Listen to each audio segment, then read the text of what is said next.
Hi friends, my name's Tammy and this is my booktube channel, Believe in Yourself.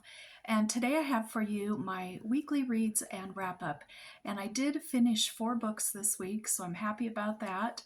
I'm going to show you where I can fit them onto my bingo board. But first let me show you where my bingo board was at the end of last week. I wasn't feeling well, so I didn't do a video, but I did post a picture of the books that I read and where they went on my bingo board.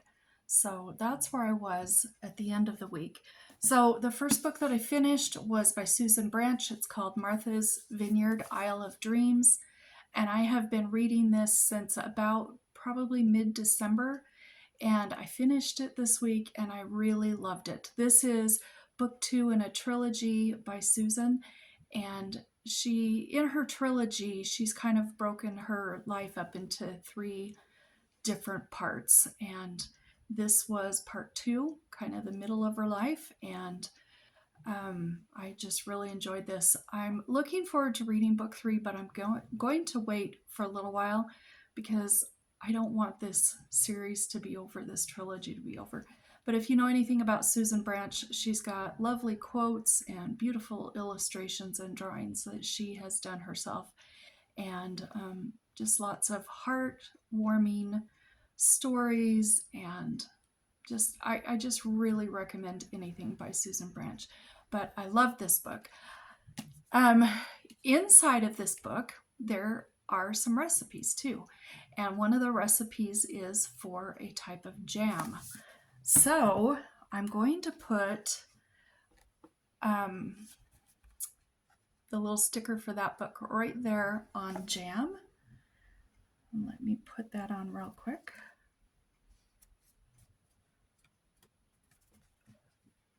And that's where my bingo board is with that book. Then I read a book that Sonia sent to me, Sonia with an I, and she is a dear friend. She's my booktube sister, and she sent me this book by Victoria Holt, The House of 1,000 Lanterns, and I finished that, of course, this week also. And this one I can also use on Mel Mac's her reading challenge that she's got over in the Killing Times with Cozy's Discord. But I finished this one.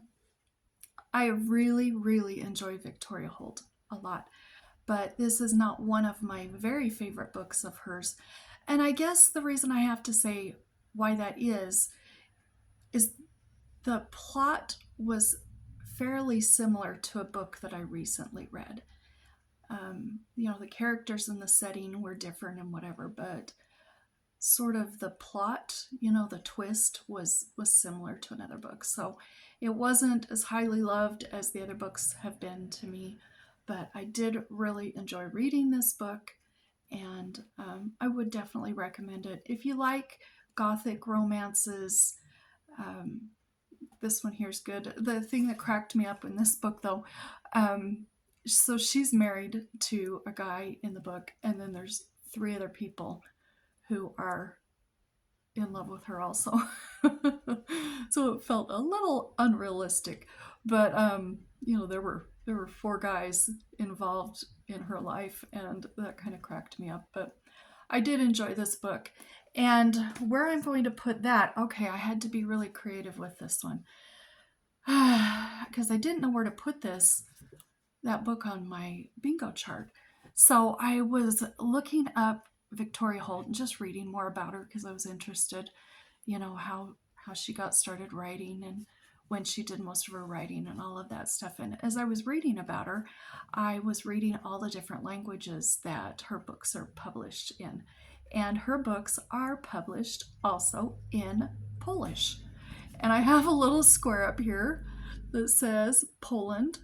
So I'm putting this book on Poland because I couldn't find anywhere else to put it.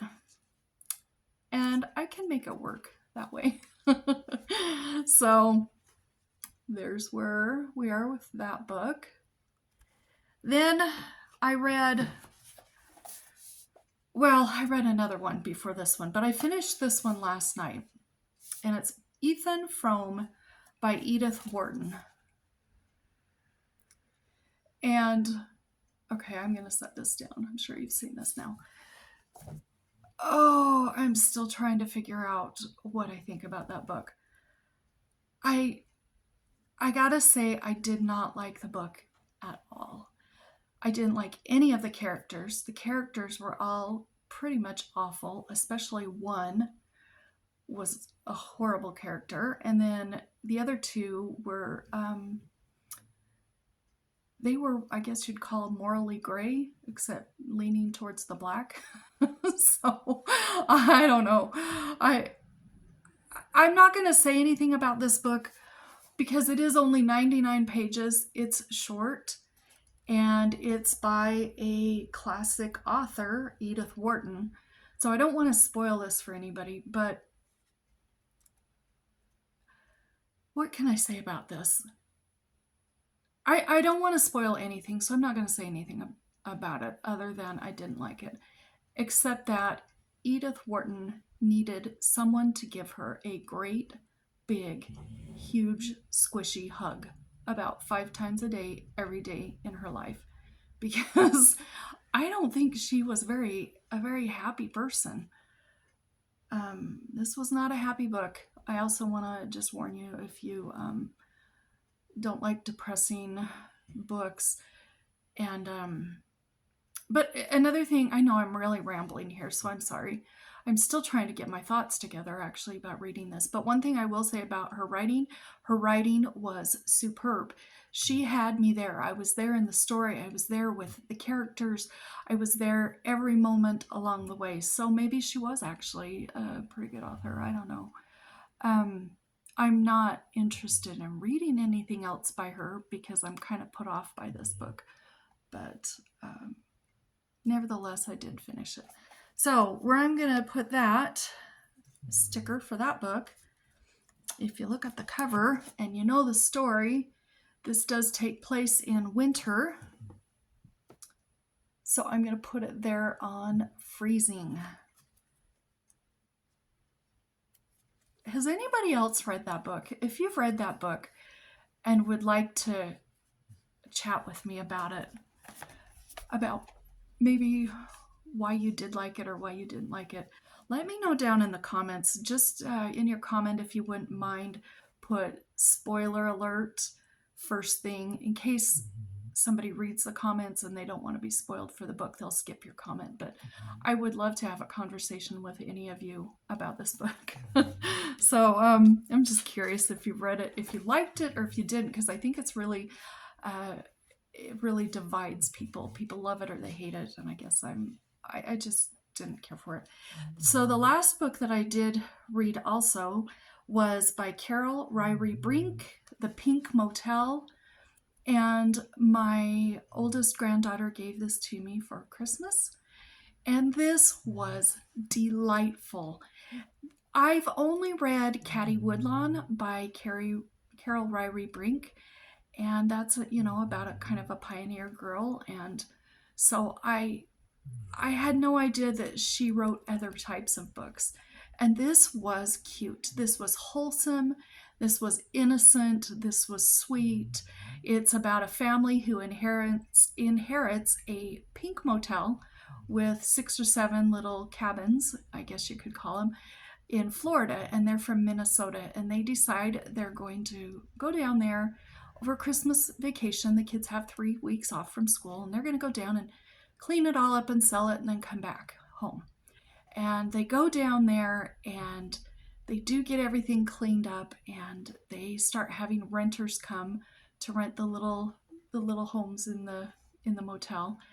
And some of them, they've got gangsters, and they've got a painter, they've got somebody that they think is maybe a witch, there's a magician, there's a set of parents with a daughter that's their age. They also meet another little boy down the road that they become friends with, and these 4 kids become friends. And this is just a delightful book. And it also has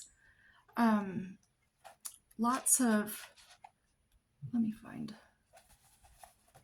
little illustrations in there too. That's the magician fixing a painting. This is wonderful. And as I was reading this, I was thinking this would be an excellent book to read to my granddaughters. And I think that they would love it even right now and for several years. So I'm going to be reading this to my granddaughters soon, but I loved that. And if you look on this, there are some little flamingos here. So I'm going to put this book right there where it says bird. And I'll show you what my bingo board is looking like. I almost have a bingo here, and I almost have a bingo going across here. So I'm getting there.